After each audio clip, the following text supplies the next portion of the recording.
Story 1. In 2008, I spent more than $400 on catering for an all-day meeting that included lunch for 12 people at my new investment bank job, about $33 per person. The food arrived and the office manager asked me what meeting the food was for because it was not logged in our meeting setup system. I realized the meeting was the next day and that I had a lot of food for no one. I asked her to bring the food and put it under my desk. She looked at me sideways and did it. I had just come from a federal government background, where this kind of expenditure would have been considered exorbitant and problematic. I looked at the food and thought about it for about 20 minutes. What to do? I finally decided to go to my boss and tell him what I had done. He said, "You have the food under your desk?" "Yes," I replied. I expected a world of hurt. "Show me," he said, and he walked over to my desk, looked, and laughed. "Put it in the kitchen and send electronic mail to everyone in the company to come and help themselves," he said. "Reorder it for tomorrow," he added, chuckling, and walked away. Story 2. Allowed a contractor to pour a slab on a large building before the plumbing was in place. $200,000. Story 3. I ruined $10,000 worth of public address speakers after I let a hip-hop artist's audio engineer run the system too loudly for an entire show. When my bosses told me the cost, I thought they were exaggerating.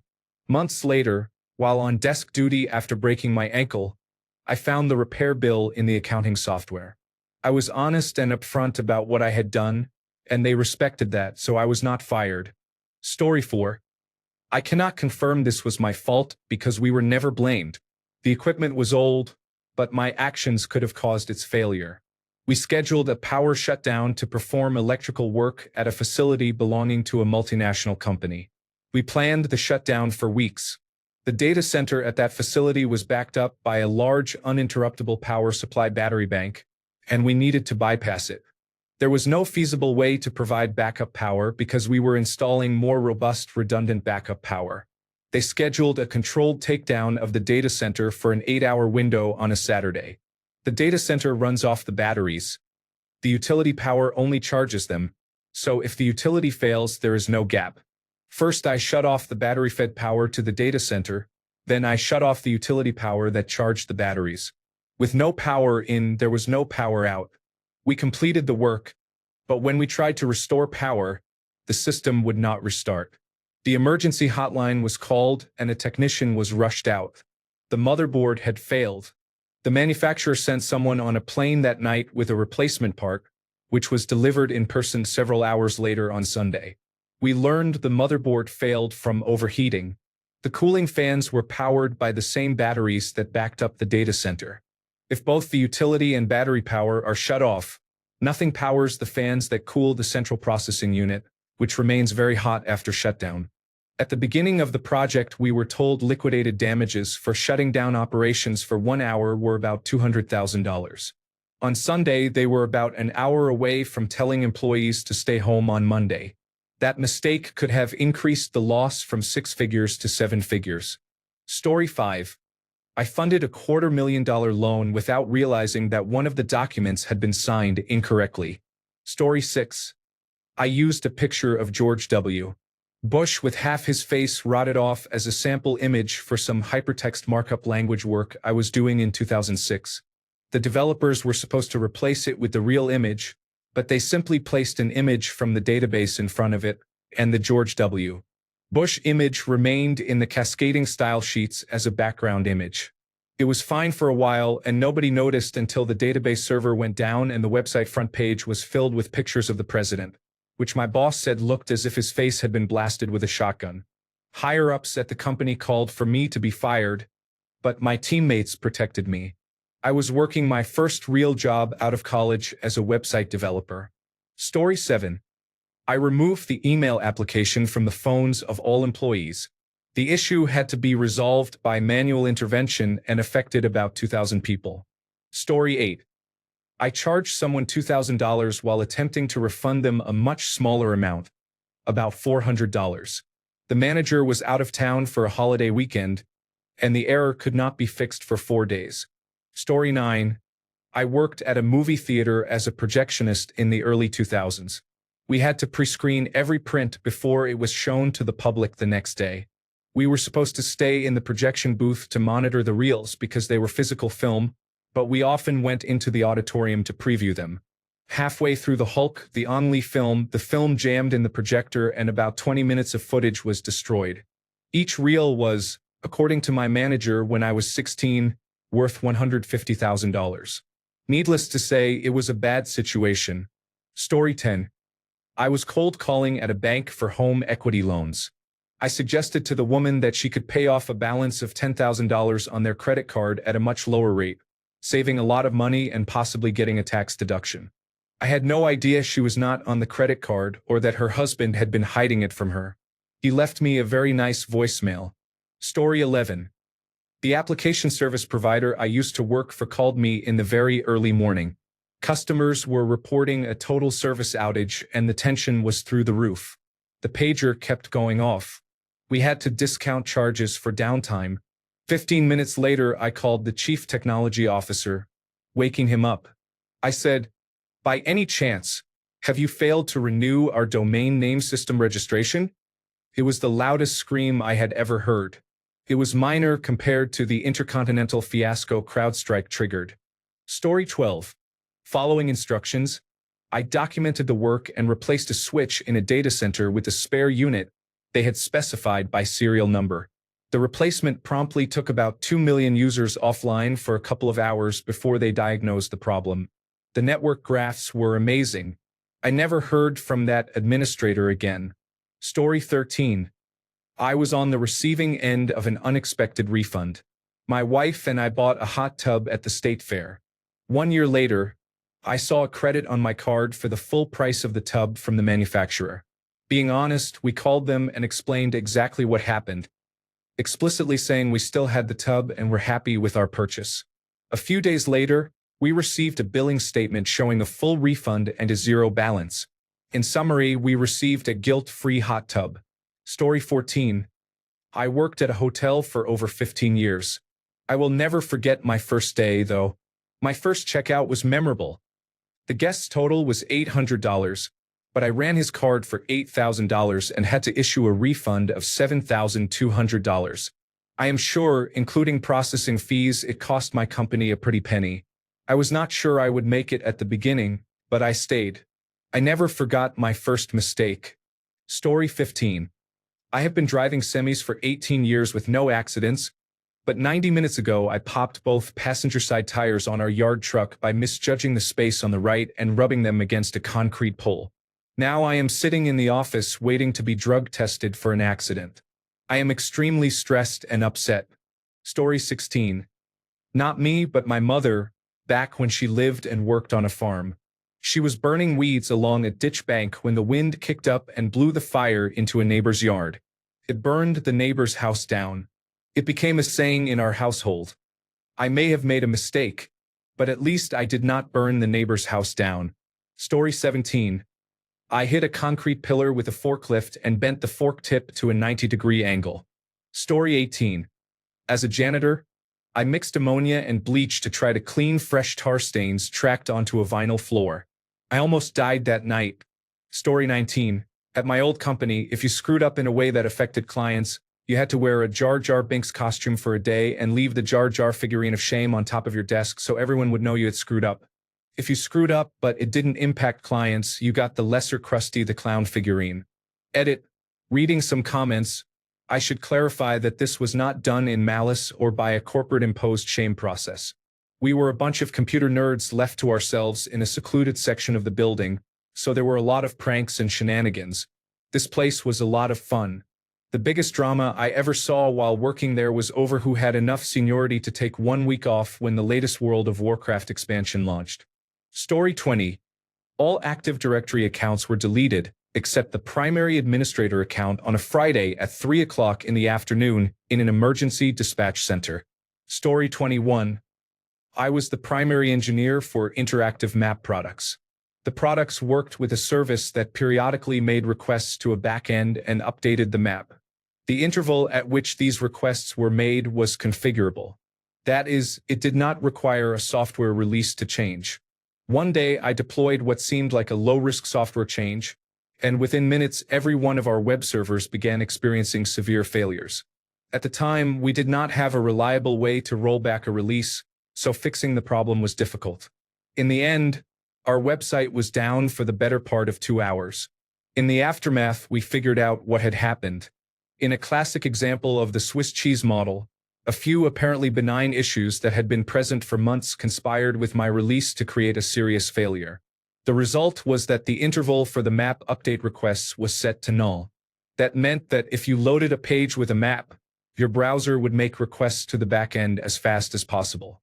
When I loaded the site, within 1 second my browser had sent more than 100 requests. Multiplying that by thousands of visitors at any given time overwhelmed the system.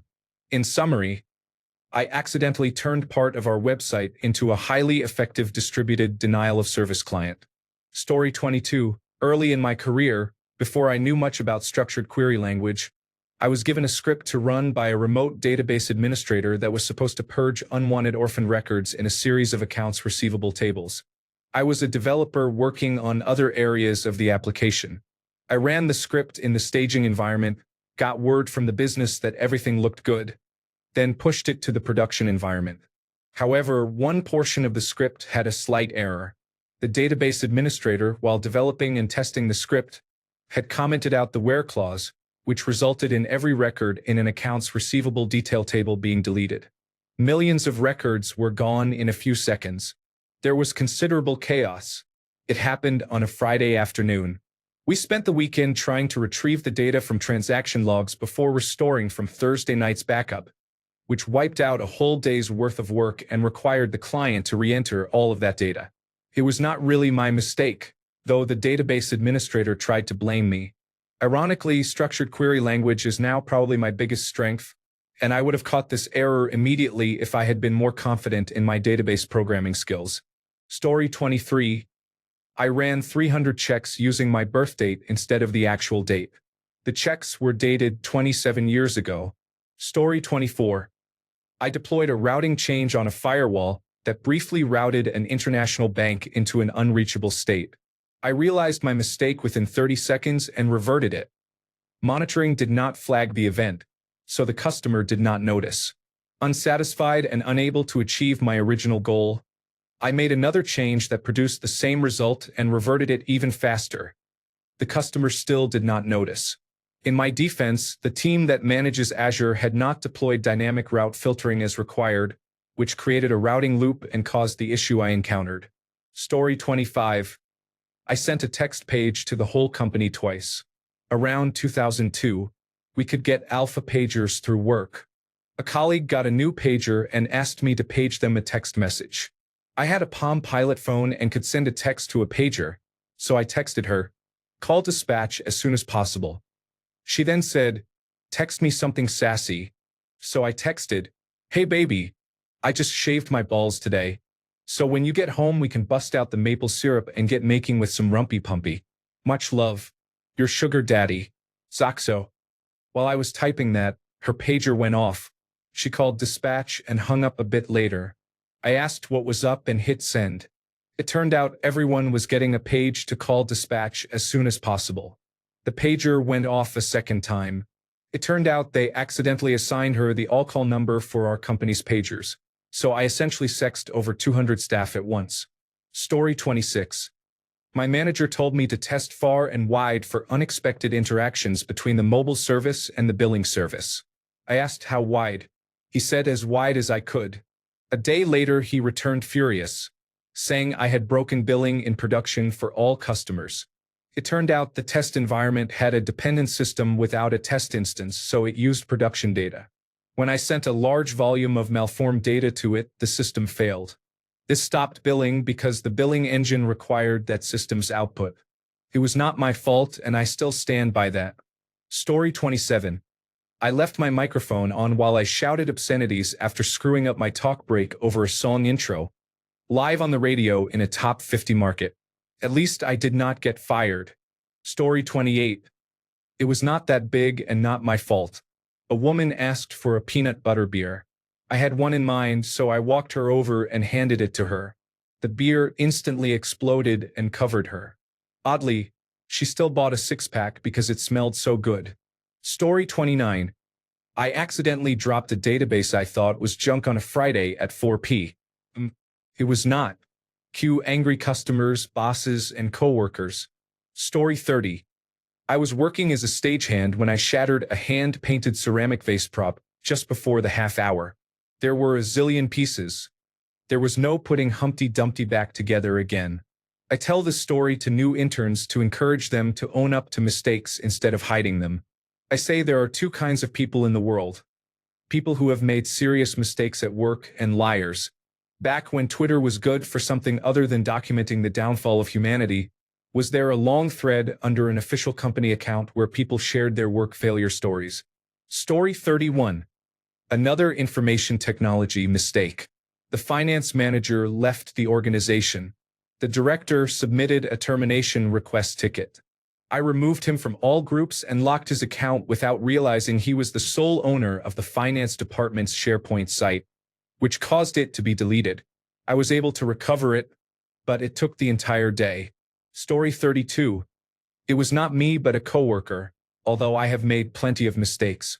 I worked as a web designer developing marketing splash pages for media at an online retailer. When Barack Obama's book was released, back when he was president, my coworker typed Barack Osama on the webpage instead of Barack Obama. I would have thought he was not telling the truth when he said it was an accident, but the look on his face said otherwise. He was mortified that he had made the mistake. The text was small, not prominent on the web page, but it was on the website for the world to see for several hours before it was fixed. Story 33. During the coronavirus disease 2019 shutdown, I needed to air freight raw material from Germany to Texas or we risked shutting down the plant. This was during the peak of the coronavirus disease 2019 pandemic when flights were still grounded, and it was difficult to get a booking with a carrier. We managed to secure a booking for $30,000 to air freight the material, but there were many logistical challenges to meet our deadline. The carrier suggested trucking the material from Germany to Luxembourg and then shipping it as first-class priority to meet our timeline.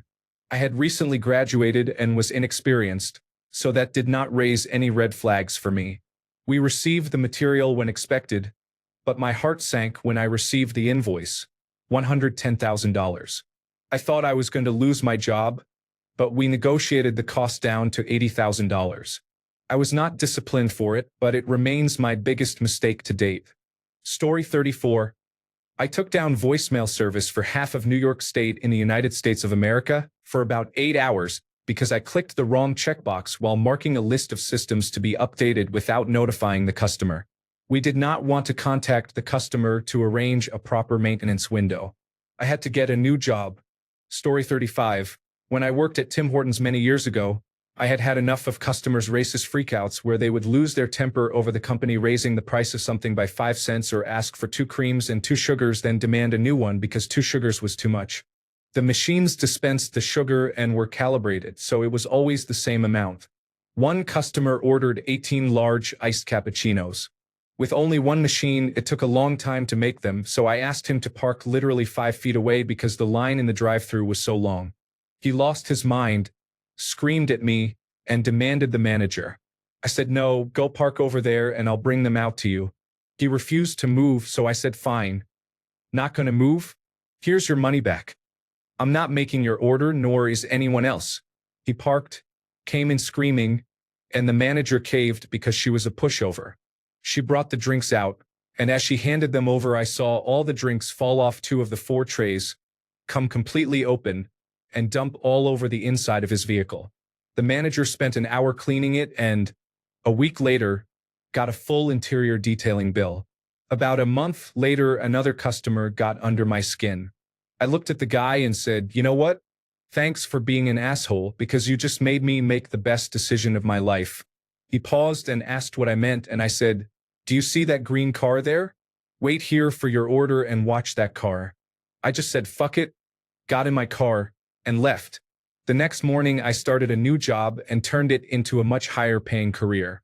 To whoever that guy is, fuck you and thanks at the same time. Story 36. Not me personally, but my dickhead father. He couldn't be bothered mowing the backyard lawn, and it became overgrown. His bright idea was to burn it off in the middle of summer in Australia.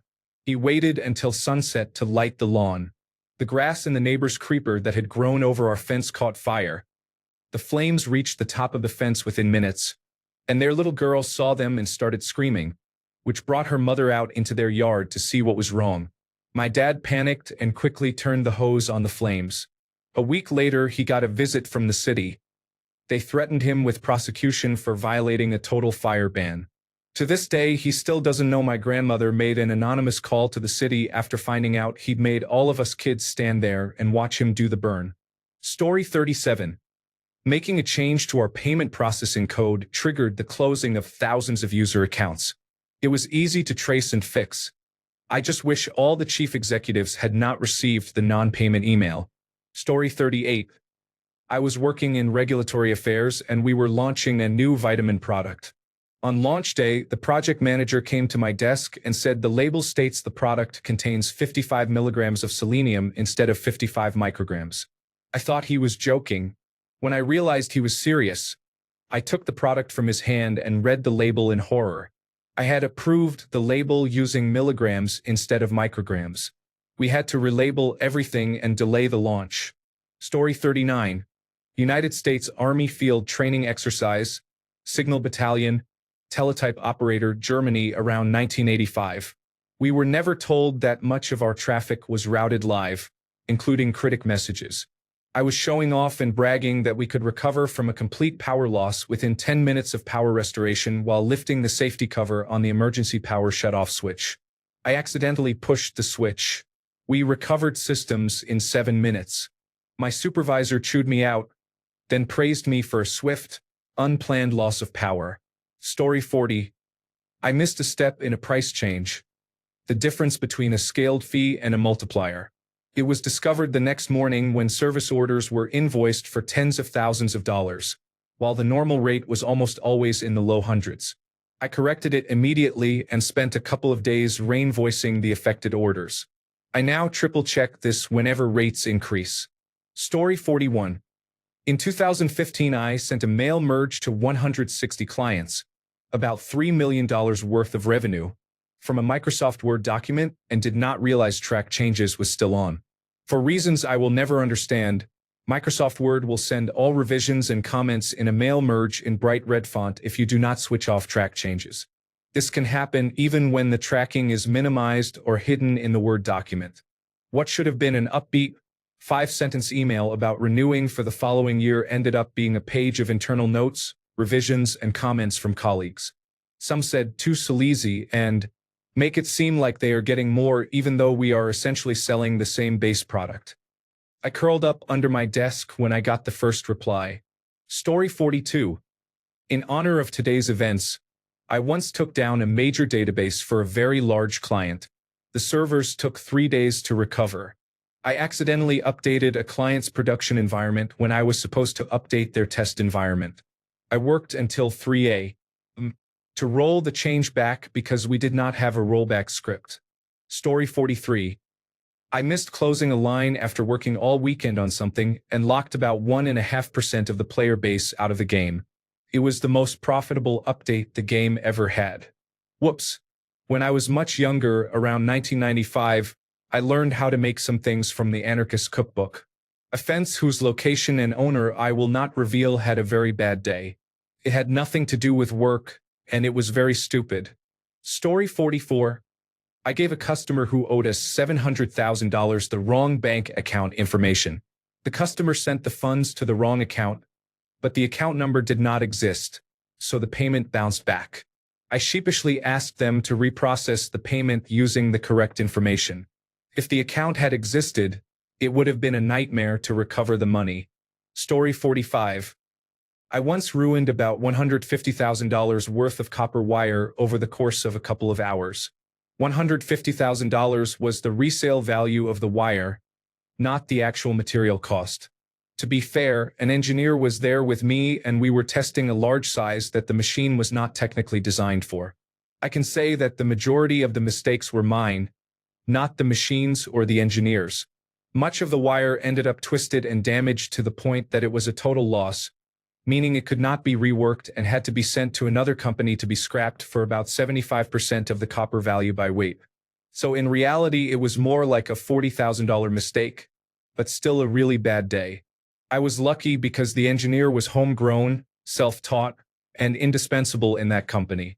We used to joke that if he died and his work laptop were destroyed, the plant would close. He liked me and vouched for me, so there was no disciplinary action. I did not consider the man-hours it took to fix things, but 4 people at about $30 per hour, including maintenance and upper production, helped me cut wire out of the machine. That work lasted a few hours and my shift was over, but the machine was down another 6 to 8 hours due to stripped belts, tripped drives, fried relays, and warped tooling. So maybe more of a $50,000 to $60,000 mistake. Story 46. When I was a young man, I was put in charge of making temporary cabling for a very large television network to support all the editing systems being installed, over 50 of them. It took me months to make the cabling. I did not know there are different crimp types, and I was just doing what someone showed me to do. The cables were crimp tight, but after a little time, connections would come undone because the wire gauge was slightly off. Within months, the entire facility was filled with angry editors, engineers, producers, and assistants, unable to figure out why video signals, edit decks, and scopes were randomly not working. It was my mistake. At the end of a few months, they boxed the cables and wrote my name on the box, labeling it cables I made, and that began my legacy. 20 years later, I still occasionally run into an old engineer and they tease me about it in a friendly way. Story 47. I have 2 stories. The first was working the counter at a Chinese restaurant. I kept clicking order ready instead of order accepted on the Uber Eats machine. A lot of angry drivers arrived and no one told me what was going wrong. The second was when I was demolishing a building with a forklift. I wanted to raise the load slightly while backing out of the building so I would not catch the forks. I struck the lintel above the door, which brought down the rest of the wall and part of the roof. My boss was not happy. Story 48. I was working at my desk when the information technology specialist leaned over to change my email permissions. A new folder was added under the codename Candlestick. He did not tell me it was there, only that I would be briefed. I was never briefed because I was not moved to that project after the schedule was reshuffled. Months passed and I forgot the folder existed. An email went around from reception saying that the servers were stressed and asking people to clear their inboxes of anything non-essential over 500 megabytes. I was cleaning out old junk when I saw Candlestick. It had gigabytes of data, so I deleted it without thinking. The information technology specialist, for some reason, had given me full administrator access to the shared email folder. Candlestick was a code name for one of our very large clients, Sony, for example. I had just wiped out several years' worth of incoming Java 2 platform, micro edition builds and documentation for a large and important mobile applications project. After some frantic activity, I was able to restore the data from the recycle bin. Still, there was a sinking realization that the panic of the project managers around me was because of me. Story 49. While not my mistake, I witnessed 3 different people accidentally leak classified information from a restricted area.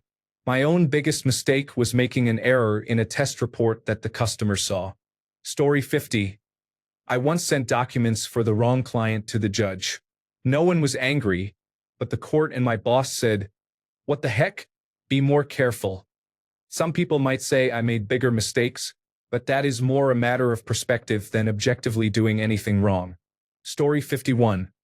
On my first day at a very small company, I printed many documents on the only printer in the office, a large Xerox workstation. I did not realize it had run out of paper or that the owner used the bypass tray for printing checks. My print jobs used every single check, for days before payday. Story 52. I received field samples at the analytical laboratory and misplaced the chain of custody. I was fired the following month when the customer checked for the results. Story 53. I deleted the entire mailbox of the director of communications at a small company where I worked. I ran a test script to force shutdown of computers on Fridays at 11 o'clock in the evening. It was meant to target 5 personal computers in the test group, but I missed a checkbox and shut down the whole company at 5 o'clock in the afternoon. It was more funny than terrible. When calls started coming in, I realized my mistake, immediately admitted it, and apologized. People were understanding. Many even laughed sympathetically. I believe my attitude made all the difference. Story 54. It was not me, but I had a coworker turn off power to the casino for a few hours. Story 55. I sent a book to print with a blank page in the middle of the text. The printer noticed it halfway through the run. I think the retail loss was more than $300,000. It was my first time editing that publication, and the previous editor had been careless. My boss was upset but understanding. Story 56. This will probably get lost, but here goes. I am a heavy equipment operator and I mainly run an excavator. About 5 years ago, I hit a 1.5-inch gas service to a house that was directly under the turf instead of the 4 feet deep it was supposed to be, and the as-built records told us it was. It almost instantly ignited and promptly burned not only the $250,000 excavator that had only 800 hours on it, but also the house the gas main was attached to, and it caused severe damage to both neighboring properties. Fortunately, my door was already open and I was not wearing my seatbelt, so I was able to escape without major injuries. In all, the total damage exceeded $2 million. Neither the company nor I were held liable because the gas company installed the service against building code and lied on the as-built records they submitted as the official record. That was a mess. Story 57. I was blamed for one. When I worked for a small furniture workshop, a coworker I did not like, who was friends with the boss, left a buffer in a wardrobe we were working on. I was strictly waxing, not buffing. The wardrobe was sent out and delivered. The company was very small and had only one buffer, so the boss noticed it was missing. The customer called and said they had found the buffer in the wardrobe, and the boss had to go pick it up. That colleague blamed me. As the new employee and because he was friends with the boss, I did not lose my job immediately, but I became public enemy number one in the boss's eyes. I was later laid off when he downsized. Last I checked, the place has shut down. Story 58. We used to have a saying, "You are not really an internet engineer until you take production down." That was funny when we were processing $200 million per year through the website. It is not so funny now when we process $6 billion per year. We are a lot more careful. Story 59. My uncle worked at a coal power plant in the 1980s and 1990s. The plant earned more than $1 million per day. One day, he accidentally pressed the emergency shutdown button, turning off the entire plant. Once the plant was shut down, it took more than 24 hours to restart, so they lost over $1 million in revenue. When his boss sat him down, my uncle was mortified and said, "I guess you will be firing me now." His boss replied, "No. If I hire someone to replace you, they might make the same mistake. But I know that you will never make this mistake again." Story 60.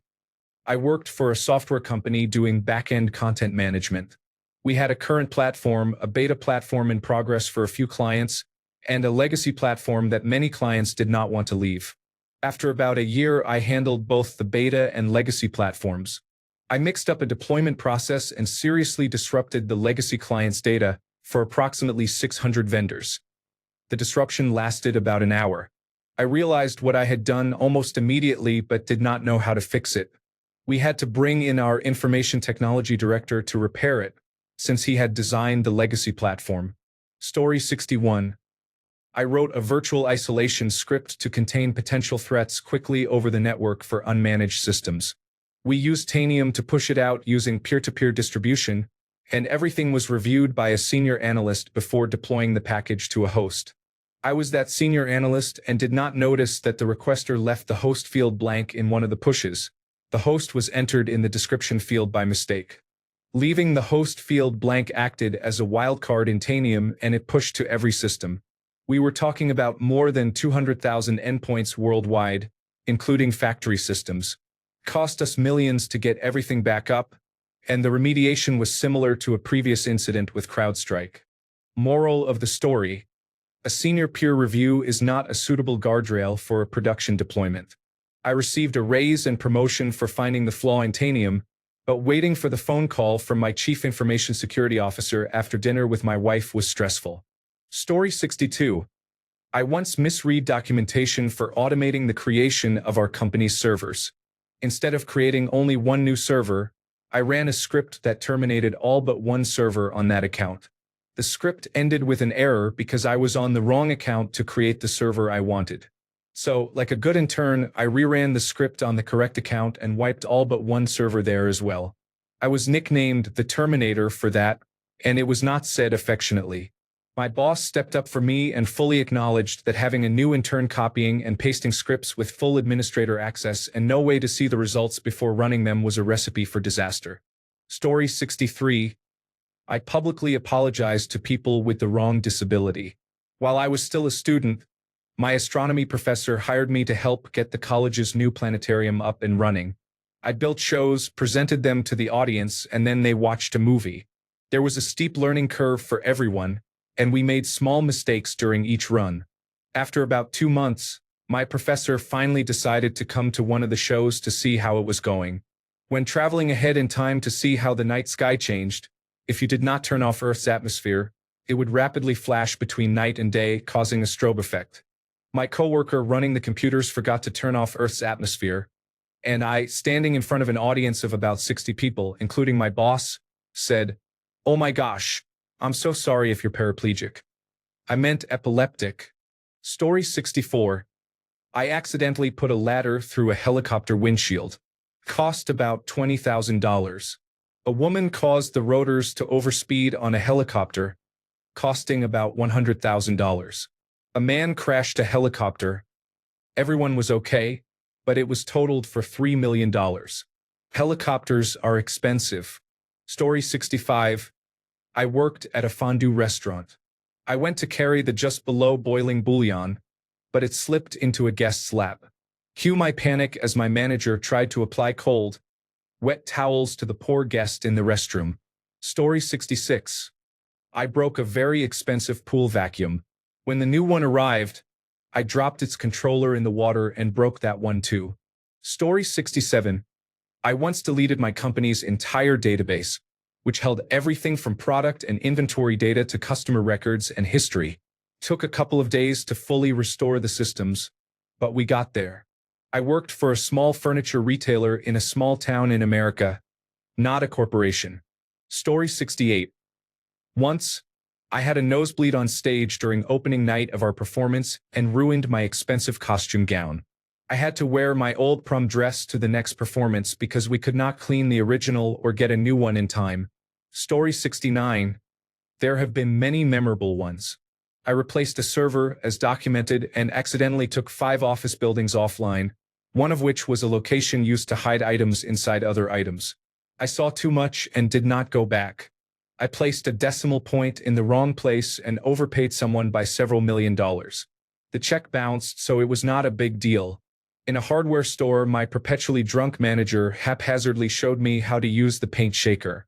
5 minutes later, I loaded the paint can incorrectly and it ruptured, sending tint and paint everywhere.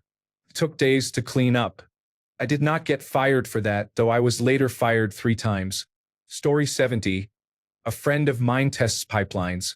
It is a pretty cool use of his sound engineering degree. Thinking it was ridiculous to do his fieldwork using paper and pencil, he brought his personal laptop to work.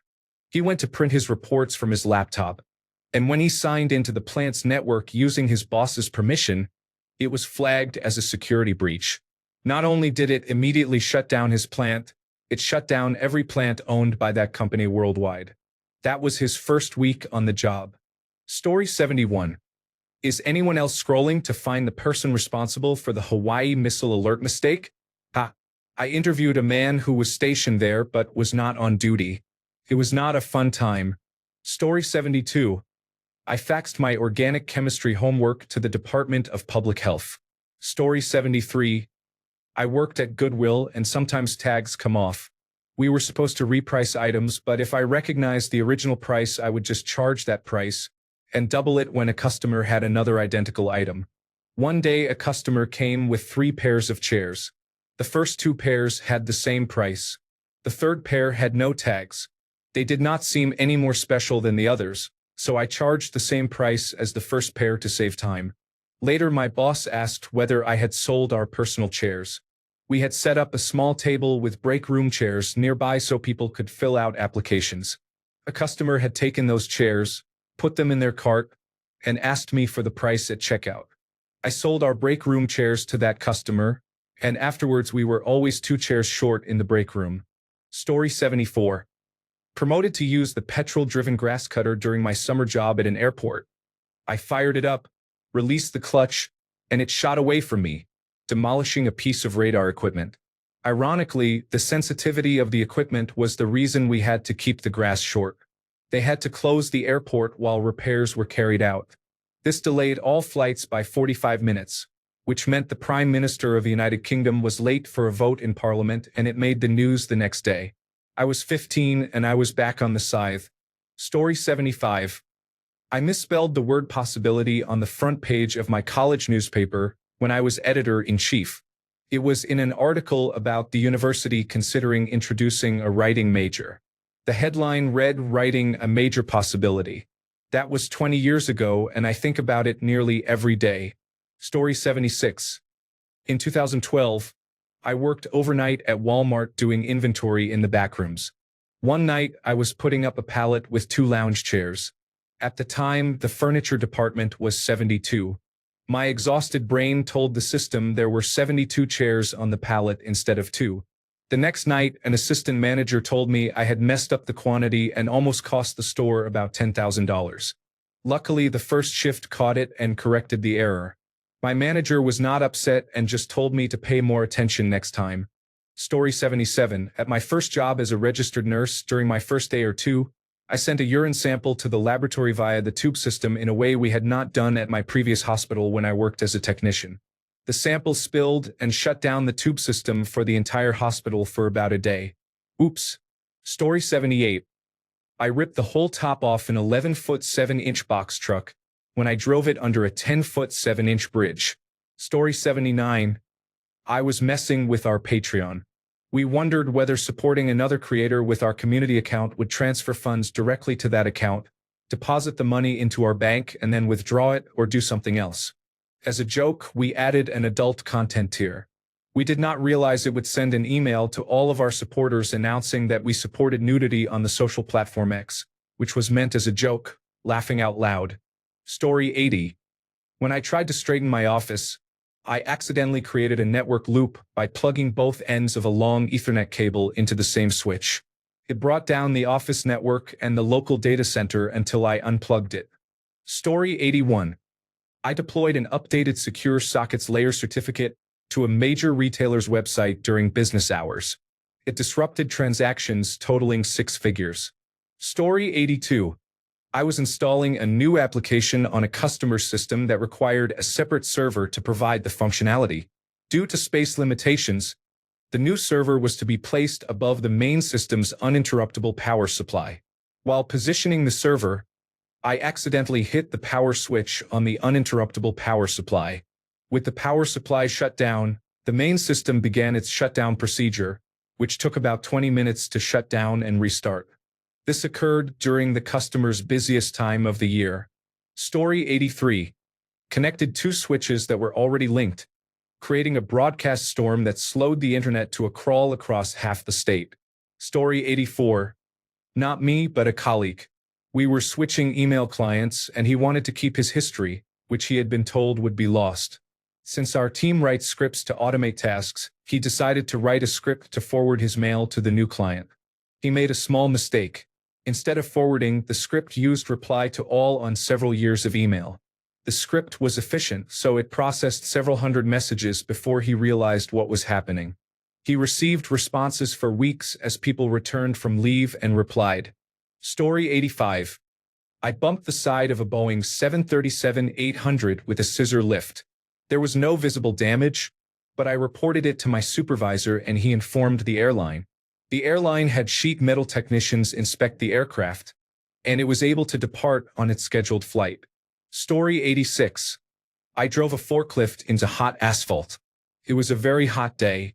The forklift sank in, and the entire pad had to be replaced. A large portion of the airfield was shut down for a week. I was 19 and was being yelled at by someone to get that shit over there. Cost about $40,000 in total. Story 87. I was on the email chain. I had worked at a large company where every day we received a regional chain email celebrating sales successes.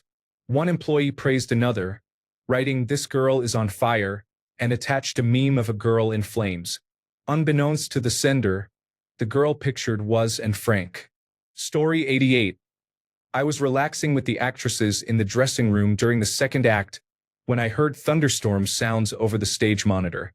One of the girls squinted at me and said, Isn't that your cue for a quick change?" I tore out of the dressing room as if my pants were on fire and skidded to a halt in the stage left wings, finding a disheveled pile of costume pieces and no actor in sight. Fortunately, he had perfected his quick change over the run to the point where he only needed me to hand him a comb at the end. He was, of course, still a bit annoyed that I had missed the cue, but he only said, "You weren't there," as I blushed and apologized. He was a true gentleman. Story 89. Early in my career, I fat-fingered an item number on a transfer and, instead of bringing 32,000 of a very small widget that my salespeople requested, I transferred 32,000 of a very large widget that filled 6 semi-trailers and cost hundreds of thousands of dollars. I called a marketing colleague and asked if we could substitute the new item for our next promotion. We sold all of the product I had ordered inadvertently, and to this day no one knows. I am the senior manager of the division now, so I would be the one to yell at myself. But it felt good to get that mistake through unnoticed. Story 90. This one should be safe to tell. 32 years and 5 jobs ago. I was a 22-year-old working the evening shift in a university computer lab, doing routine maintenance on the mainframe used by people on dumb terminals all over campus. I was a low-level employee with limited system access, but I was eager to learn. My office contained the mainframe's main printer, a giant machine that used a metal band to print on continuous rolls of green bar paper. If someone wanted a different font, I had to change the metal band. The printer was so noisy it was encased in a sound-dampening box larger than a washing machine, and it generated so much dust it had to be vacuumed daily, sometimes several times. One day, right after the day shift people left, I noticed that one of the higher-level staff with administrative privileges had forgotten to log out before going home. Before logging him out, I succumbed to the temptation to try to learn a little more about the mainframe. I issued a command that I thought would set up a debugging mode that would print detailed logs of the commands I would enter next so I could read them later and learn more about how the system worked. To my horror, I quickly discovered that the command I issued did not enable that mode just for me. It enabled it for every single user and process currently using the system, from anywhere. I set the reporting level back to normal right away. It was in that mode for maybe a minute at most, but it would take hours for the printer to catch up printing all that output. Nothing I could think of would clear the print queue. All I could do was keep feeding box after box of paper into the machine until it finally, mercifully, caught up and stopped printing sometime around 1 a.m. All the paper was shoved into the trunk of my car. Then I drove to an all-night diner a few miles away, where I disposed of it in their dumpster before going inside for some pancakes. Thanks a bunch for sticking around till the end of the video. Remember to subscribe, and until next time, stay awesome and goodbye.